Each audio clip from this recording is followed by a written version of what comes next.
Okay, hello everyone. Today I'm going to be talking about using varying images or designs to fill in a space. So this is something that I completed a little while ago, and as you can see I put a lot of detail into it. Okay, so let's say you have an image, right? We've got a few sections in here. What you can do in these areas is use smaller designs and take your time to really enjoy drawing each shape. So for instance here I'm going to draw blobs, right? There you go, there's a blob, making each blob slightly different. And when I draw the blobs, I try not to let the lines mold into one. I'll give you an example. Let's say I'm drawing this and I finish it there. I try not to do that. I try to continue it to bring it back to where it originally started. It gives it this nice way of making each shape individual. Making sure all the space is filled in, including all the little white pockets, filling them in with black. Okay, now this is a design that I've done in pretty much all of these shapes. You can see here I've done a few blobs, more blobs, more blobs.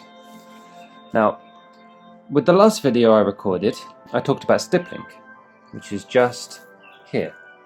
This is a perfect example of how stippling can be used in a very effective way. We could add a very gentle border of dots around the images, around each individual shape, and it just has this very nice gradient, as if the object is three-dimensional. And when it's done to all of them, it can look very nice.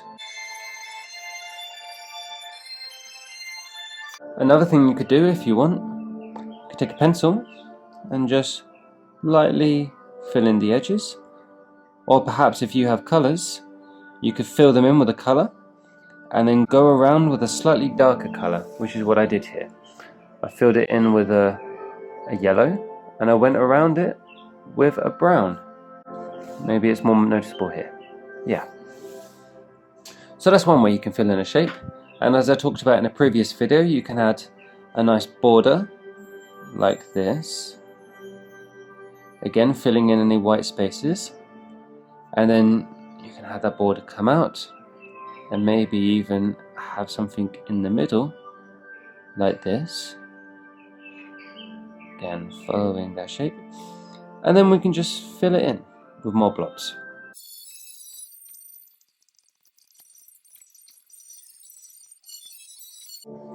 Okay, there's one way you can fill in a space. Now we'll come back to my original image here. You can see that's what I did here. Now here I did circles. I did circles in pretty much all of them, except for this one. This one I did spirals. But circles can be very effective, and as you can see I like to use different colors to add the illusion of maybe a vein of something, and to give it some separation to make it look unique. So, I've talked about circles before, so I'm not going to be doing that. But maybe I'll talk about circles in this particular way. Maybe we can call this the flower technique. So, we'll start off with a big circle, then we'll surround it with evenly sized circles. Then another big circle, and then evenly sized circles to go around that. And the idea here is that we end up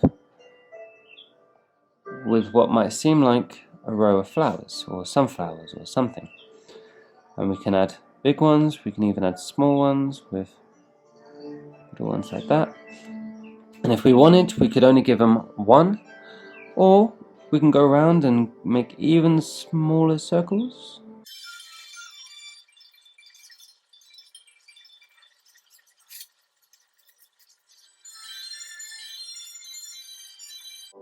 Okay, So there you go. As you can see, there's a nice way to fill in a space.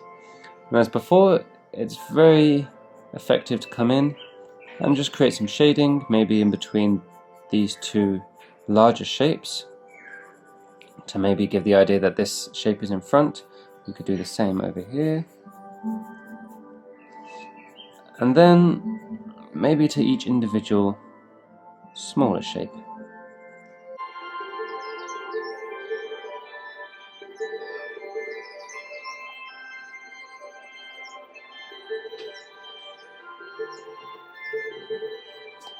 There you go. Okay, now there is another very interesting shape that I like to use.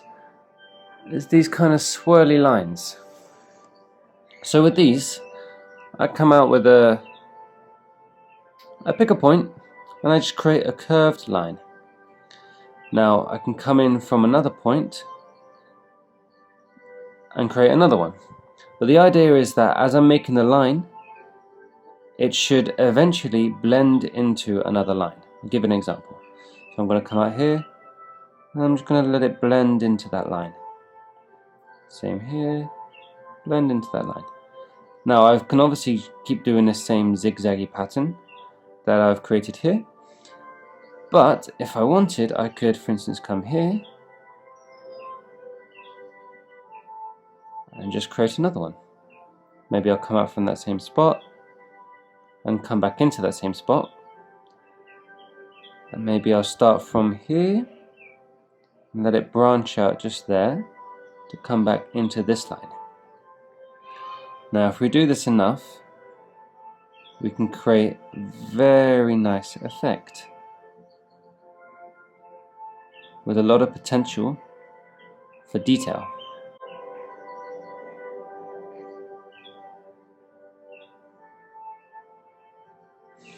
Something I like to do is, just as I did here, I follow one line up and I branch it off, follow the same line, branch it off, follow the same line, branch it off, and then on the other side you can do the same thing, just in the opposite direction. This can add also a very nice effect. Maybe even looks a bit like a leaf. Come in from the top and then just follow that through. And if you want, you can allow them to come into the same spot, but try not to go too much, because otherwise we end up changing the direction and that can be a bit, well, it's a good way to exercise your creativity, just like this. I'll show you. So if we follow it through and keep going back to the same spot, we change the direction, but as you can see, it adds a very interesting effect. And I like to just have a curve out here. It creates a bit more of a three-dimensional image. And I can continue it when it just hides behind this image, which creates a bit more three-dimensionality. Right, there you go, and maybe I'll fill this in. Okay, now I'm going to add that border around the original shape.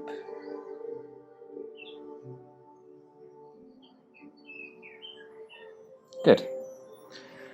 And you can see here, this is another interesting way to add some detail to an area. But each of these individual shapes have a potential for more detail. And as you can see here, I added this gradient effect where it's darker around the edges and the bit where it's the largest is the brightest. And then there's a few ways to do that. Of course, you can grab a pencil and just add a nice gradient like that. Or another way to do it is to grab a pen and just do small lines. But the idea is we want it to be dark when we start and we just flick it off. So we flick, and if you were to look at the image like the pen like this, imagine my finger is the paper. We push in and then we come out in a curve. So it ends up darkest here and it gradients out. So it's like I'm flicking in a curved motion. And if you get that well enough, you can really add a nice gradiented effect. And then from here, I like to just make the edges a bit darker, and maybe just add a few flicks that go all the way through, like that.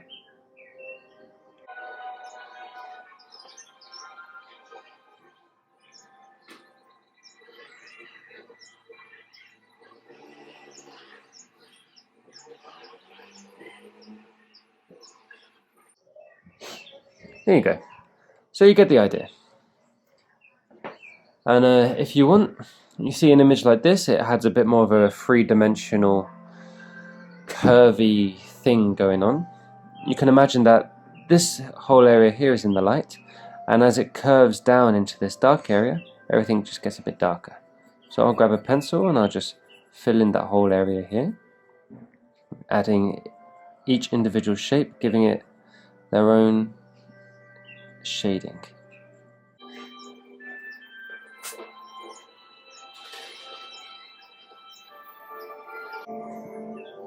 So there's another way you can add some detail. The truth is, when it comes to filling in a space with interesting looking design, just as I did here,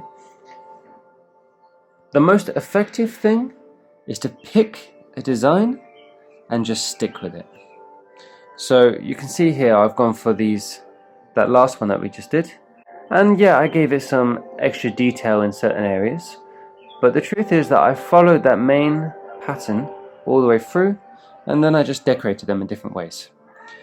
So the most effective thing when it comes to this type of art is repetition. And when you really fall into it and you take the time to do each individual shape, just as we talked about before with the circles, when you take your time to make that circle look nice, it can be very addictive and therapeutic. So just really enjoy how each individual shape turns out, as opposed to trying to get it done. It can look a bit messy instead. Okay, so when it comes to this, I recommend you simply find something that takes your interest, maybe blobs, circles, spirals, curves, squares, who knows. Fill up an area in a creative way, trying to make sure that any spaces in between are filled in to give it a more solid feeling.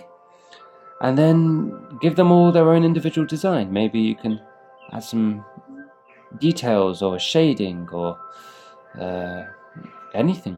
With this type of art, I encourage you to be as creative as possible. And every time you do it, try to do something just a little bit different. That's the best way to make improvements.